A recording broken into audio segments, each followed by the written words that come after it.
Pali malo omwe ali mphepete mwansi ochokera ku Zomba kupita ku Lilongwe. Malo atima wapeza tisadafike ku Domasi. Malo amatchedwa Bodza. Pa Bodza pakanakhala pasanachitikepo kanthu sindikadapatchula. Pakadakhala chimodzimodzi ndi malo ena onse amene samandisangalatsa. Apa ndi pamene ndidaonana naye Dorothy. Ine sindidakhulupirire maso angawa. Mala zonse zinkachitika zimakhala ngati bodza. Nthawi iyi nkuti nditataya mtima kumangozunguzika ndi maloto.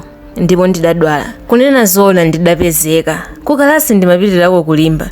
Nthawi yodwalayi anthu akandibweretsa chakudya ndimangowathamangitsa nacho. Ngakhale chikhale chokoma bwanji, fungo lake likandipeza limapitiriza kudwala kwanga. Apa ndidazindikira kuti chomwe chimakoma si chakudya koma moyo. Ndipo ndimaopa kuti matenda akapitirira Khristu andimbira tsopano peza moyo.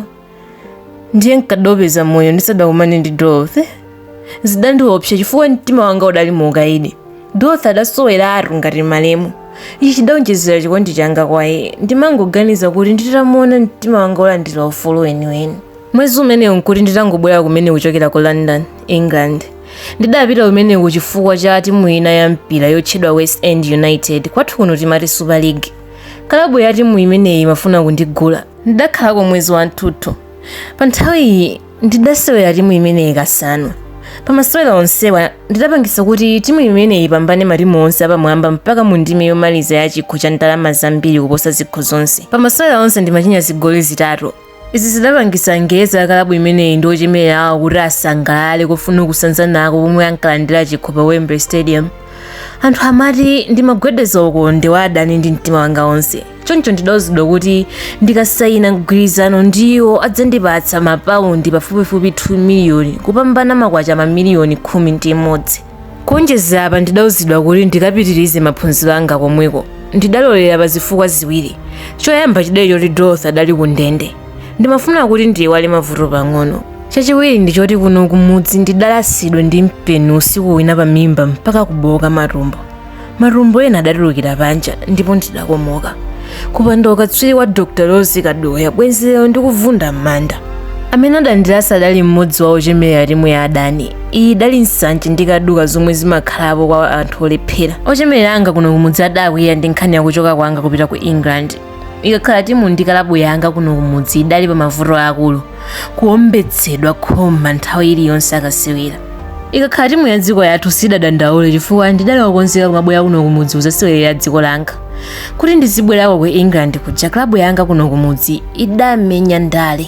Idawauza mayi anga kuti anditumize telegramu ku England. Mu telegramu yadalimba muzoti atati amadwala kwambiri. Nditafika kuno kumudzi kalabu yanga idandinyengerera. Idandiwuza kuti indipatsa gawo la ndalama zomwe ndidalonjezedwa ku England kuja.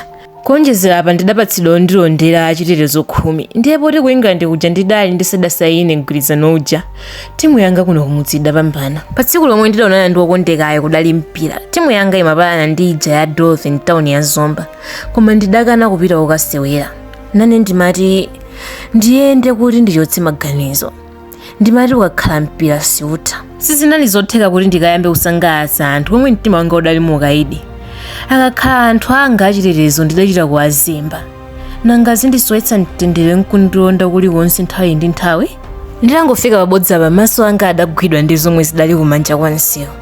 Padali akaida achizimayi amagwirapo ntchito. Ndipo nditaponya maso anga ndidamuona Dorothy. Mtima wanga udayamba kugunda koopsa. Nthawi yomweyo ndidamuthamangira.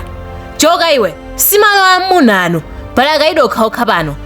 Adandikalipira oyang'anira akaidi. Ndidali nditafika pafupi ndi Dorothy. Ndidamuyang'ana oyang'anira akaidi uja. Nkhope yake idali yosamva chonde wa munthu. Kuonjezera mphini kumaso kwake konse nkhope yake imaoneka yokwenyika. Osamvera alendo chisoni? Kapena ndimaoneka ngati wamisala? Sindikudziwa. Koma ndakumbuka kuti kuchoka kwanga ku sukulu kuja sikudali kwabwino. Ochemera amandiwumiriza kuti ndikasewere basi. Amati popanda ine sudali mpira. Pona kuti anthu amanka kuchuluka nkumandisowetsa mtendere. Ndidangoti miyendo pishopisho chakuseri ulendo olowera ku Domasi. Nditavala zanga udali omwewo. Zoti ndidapesa kapena ayi ankadziwa ndionera. Kenaka oyang'anira akaida adandiyang'ana mondiopseza. Adaopsa ngati tsiku lachiweruzo kwa anthu ochimwa. Akadadziwa. Nanenso ndidali mkaidi wa nyura zake. Kukadakhala kotheka ndikadamuonetsa mu mtima mwanga. Apa ndi pamene akadazindikira kuti mtima wanga udali mu ndende. kuti kunkuti ine ndi Dorothy tikuyang'anana nkuyang'anizana ngati nkhuku zofuna kujomphana. Kwa kanthawi tidakumbatirana. Nthawi yomweyo yoyang'anira Akaida adabwera pafupi nafe nkutilekanitsa mwankhanza. Adandiyang'ana mondizonda. Akadadziwa chikondi changa kwa Dorothy. Nthawi nkuti nani ndikumuyang'ana wayang'anira Akaida yomwe mwano. Uku ndikumuloza chala.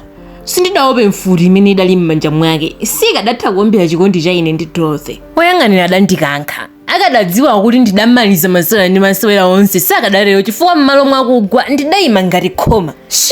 Kodi watanimbo chikondi umachidziwa iwe? Adafunsa mmodzi wa Akaida. Amafunsa woyang'anirayo. Nthawi nkuti ndili patali ndi Dorothy tsopano. Nayo yoyang'anira adamuyang'ana Akaida. Adati, iwe ligineti maulu zauchitsilayi. Pano pali ntchito osati chikondi. Ngati kuti chamuning'ina adikire mpaka Akaida uti. Zakakhumusana mkumbatire wa chikondi wako? Chabwino. Bwenzi lako wamfupi ngati ngula angabwera pano mawati mpanga kuti asafike pa ntchito pano. Choka iwe nyapala zikukhudza bwanji. Mnyamata yakufuna iwe kapena Dorothy. Ndingaona anthu okondana akulephera kupasana ndi mmono omwe mumtimamu mudzaza ndi chisoni. Ufuna Dorothy ndi mphale yaphate miyendo monga ndiona lenga zinthu zonse?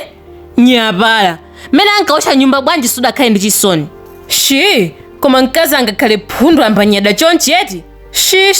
Ndiponso nditape mkamwa. Ngani yeneni wafikisa ku khoti kale? Naliko? Nthawi nkuti ndikupita komwe kudali Dorothy. Kampata kadalipo chifukwa woyang'anirayo amachedwa nkumuluza Akaida chala. Woyang'anira adati, iwe nyapala tsopano andikwana.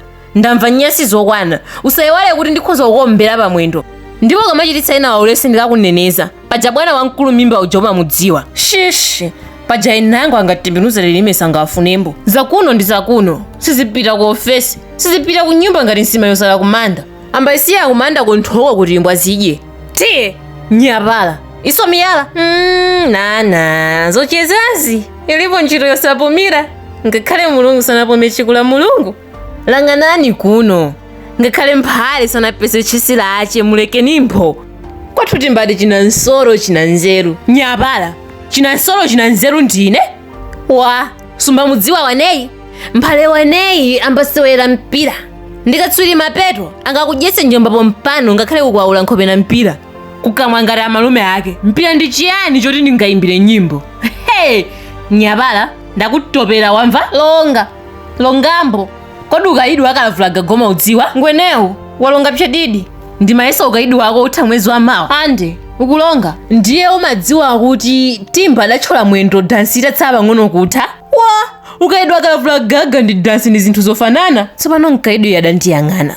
Nawe mphale usamvera pakudya mphenembe. Adatero Akaida. Woyang'anira adamuyang'ana Akaida moopseza ndipo adati, nyapala chiyani? Ndimadya mphenembe ine? Koma umadziwa kuti ine kwathu siku nsanje? Kwathu ndi kunchewu. Ndikutopereka ngati ndimadya mphenembe ine? Tsopano ndikutumiza kumalo opsa. Paja kugehena kujoma dziwako. Kuti ukapitako dzuwa sudzalionanso. Walezera uchemana badwa? Nyapala. Pakali pano ndikulemba m'buku mukuti tikabwerera kakuyike muchipinda cha mdima. Ukudziwa zowawa zomwe zili kumeneko. Pomwe ankatero ndiye kuti nane nditafika pafupi ndi Dorothy. Ndipo woyang'anira adaterekadi. Ine ndi Dorothy timayang'anana nkuyang'anizana ngati poyamba paja. Mwadzidzidzi kunja kudaopseza. Mvula imasonyeza kuti igwa mphindi ina iliyonse. Akaida aja pamodzi ndi woyang'anira wawo uja adaona kuti ndi bwino kubisala mkanyumba komwe kadali pafupi nkuntho osadafike. Koma ine ndi Dorothy sitidathawe. Tidapitiriza kuyang'anana monga momwe wina angayang'anire chinthu cha mtengo wapatali. Ndipo palibe uyo adayankhula. Chikondi chathu chidagwira zonse. Nthawi yomweyo maso a Dorothy adayamba kutulutsa misonzi. Iyi idali misonzi yachisangalalo yosonyeza mmene zinthu zidzakhalire pa tsiku ndi nthawi yomwe anthu amoyo maso ndi Yesu. Mvula ija idayamba kuvumba tsopano, koma ine ndi Dorothy sitidathawe. Tidanyowa. Anthu ambiri oyenda pansi ndi magalimoto omwe madabwa potiona ife. Amene adayima nkumatiyang'ana ife ngati kanema nawo adanyowa. Anthu ena amadabwa nkumati nanga enawo anyoweranji. M'maganizo anga nyengo imeneyi nyenyezi zidatsika nkukwalitsa mitima yathu. Koma kuyang'anana kwathu kudachititsa ngozi. Mmodzi wa anthu oyendetsa magalimoto adatudzula maso. Iye amafuna kuti aonetsetse chimene chinkachitika. Mmene ankachotsa maso ake kuchokera pa ife kuti aone msewu, galimoto lidali litasiya kale msewu. Lidagwera ku mtsinje.